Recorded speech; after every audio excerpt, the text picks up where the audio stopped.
And welcome to Talks with Transformers. My name is Blane Friest, and I'm sitting here with Tresa Lieutenant. And her business is My Financial Design, and you can find her at myfinancialdesign.com. How are you going to earn your money? How are you going to save it, spend it, grow it, and share it? That's part of my process, is that's kind of like the science of financial planning. And then, the art of it is, who are you? What is your dream for life? What is your vision? If you could paint your financial life, what would it look like?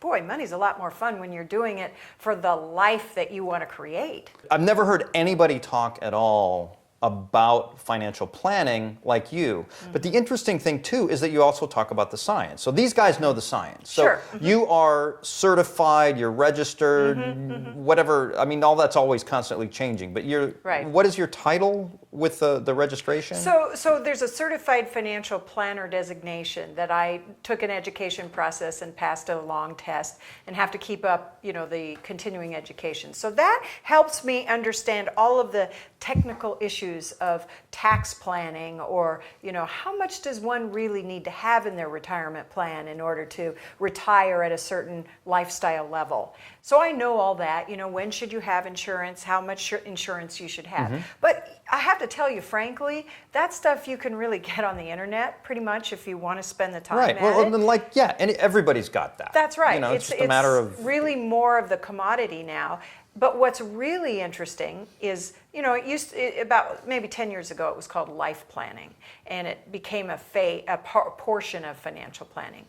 But I go even a little bit deeper than that, as like, who are you really inside? And why do I do that? Because that's what really turns me on. That's what I get up excited in the morning to talk to people about. What's really important is, what do you see for your kids? What do you want to really contribute to your children's lives? And what experiences do you and your spouse really want to have in your life?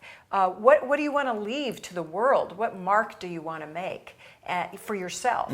Then how do we make these financial decisions together, collaborating and considering all the different choices that are out there? What's the best one for you? You deserve to have the one that's right for you, not the one that is supposedly for everyone. So that's the design piece, and that's what's so much fun. It brings so much energy to it. And here's the other thing, is that if you feel energetic and excited about what you want to create in your life as a lifestyle and giving back to people, you're going to be willing to sacrifice a little bit more, aren't you? You're going to be willing to say, well, I only have this amount of money this year, so instead of going out to dinner 4 times a week, I'm going to just go once. That way I'll have that money flowing into my travel account, because next year I'm going to, travel around Europe for 6 weeks, or go to the south of France and taste wine. Whatever it is that really gets you excited. See, what we find out is that at first, when we're growing up, we want to collect things. That's what money's for. It's for having that great car, because, we see the television commercial and we see ourselves in that car. And then, later on, we get the big house and we find out that that's a heck of a lot of responsibility. And then as you get more and more, say, financially secure, you start to see that what really makes you get up in the morning is what you provide for others, what you share of yourself, what you teach others. And so it's not that a financial plan is only about that, but it is a big part of what can really make you feel satisfied and feel like your life is worth something.